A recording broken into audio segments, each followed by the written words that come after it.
Elle s'appelle Joliane Plante. Elle est étudiante en psychoéducation à l'Université Trois-Rivières.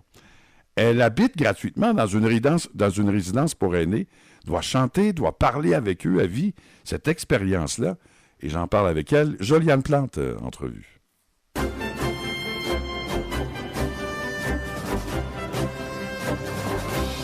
Joliane Plante, bonjour. Oui, bonjour. Comment ça va? Ça va bien, vous aussi? Oui, merci, extrêmement bien. Ben, je suis content de vous parler. On avait prévu de le faire. Je sais qu'il y a eu des changements à l'horaire. Ben, je dis tant mieux, c'est rafraîchissant. Vous êtes étudiante en psychoéducation à l'Université de Trois-Rivières. Expliquez-nous comment vous vous retrouvez dans cette belle expérience, comment ça s'est fait le processus. Après ça, on regardera ce qui se passe présentement. Mais qu'est-ce qui a fait que le contact s'est créé et que vous vivez cette expérience présentement? D'abord, j'ai vu l'annonce sur les réseaux sociaux. Mm-hmm. Donc, une belle affiche là, qui m'a attirée, marquée en gros logement gratuit. Certainement, ça attire l'œil là, pour une étudiante comme moi.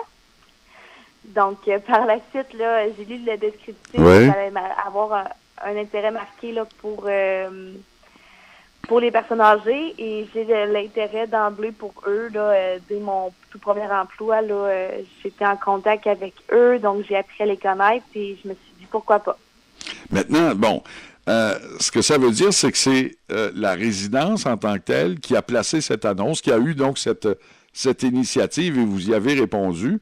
Et puis là, on dit, bon, vie gratuitement dans une résidence pour personnes âgées, mais vous devez donc parler avec eux, jouer de la musique. Donc, vous participez vraiment à leur quotidien. C'est carrément ça, vous vivez avec eux. Oui. Comment s'est fait l'échange au départ? Comment ça s'est passé? Vous voulez dire mon intégration dans Votre intégration, effectivement, oui.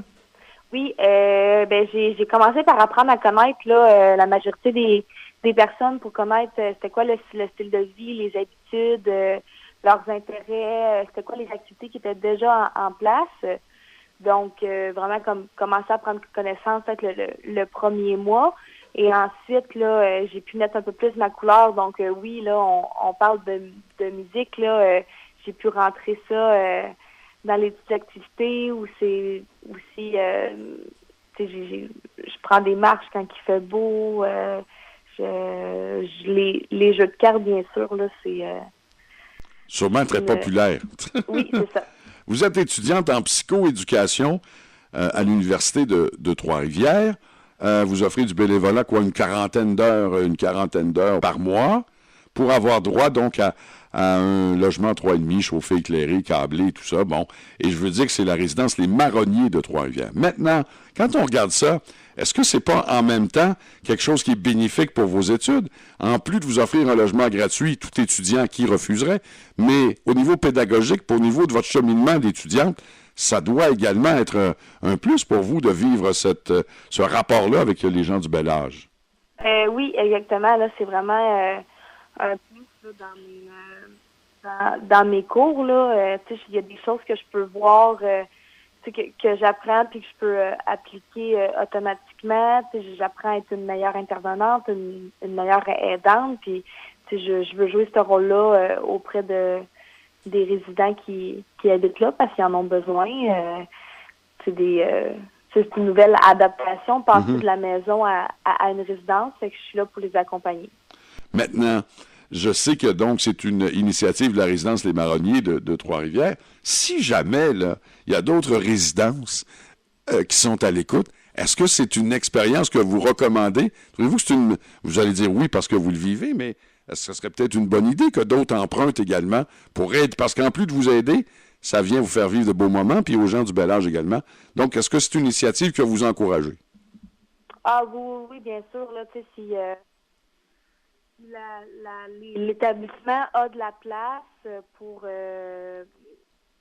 accueillir là, une personne ou deux, puis tu sais, là, ça peut être une ou deux, mais je dirais, si on pouvait être 10, c'est le fun aussi, là, parce que 10 heures par semaine, ça passe quand même vite, puis avec au-dessus de 100 résidents, là, j'ai pas la chance de voir tout le monde non plus. Fait que oui, tu sais, je crois que si le milieu est ouvert à avoir un petit peu de jeunesse, là, ça fait du bien. Ben, je trouve ça très, très rafraîchissant. et ça fera sûrement partie de vos belles expériences. Pour vous, là, le moment va être vécu tant que vous allez être étudiante. Puis je suis sûr qu'après, ça va être difficile de quitter votre monde parce que c'est un environnement probablement qui est très, très inspirant. Ça va peut-être être difficile après ça de quitter. Difficile de quitter? Oui, bien sûr. Moi, j'adore les personnes et je m'attache rapidement. Ouais. Donc, j'ai déjà... je poursuis jusqu'en décembre 2018 certainement parce que j'ai postulé pour la session d'automne 2018. Mais... c'est encore loin, mais sûrement que je vais repostuler pour l'hiver 2019. Là. On s'entend, là, c'est... Pour l'instant, je vois pas de fin jusqu'à temps mes études. Ah, c'est ça, vaut mieux pas y penser trop vite. Jolial Plante, merci infiniment d'avoir partagé ce moment que je trouve très, très inspirant, très rafraîchissant. Vous saluez les résidents de la résidence Les Marronniers Trois-Rivières et l'administration également qui a eu cette très bonne idée. Merci beaucoup, bonne fin d'études et de belles relations intergénérationnelles, ma chère. Bien, ça me fait plaisir. Passez une belle fin de journée. Merci, c'est gentil.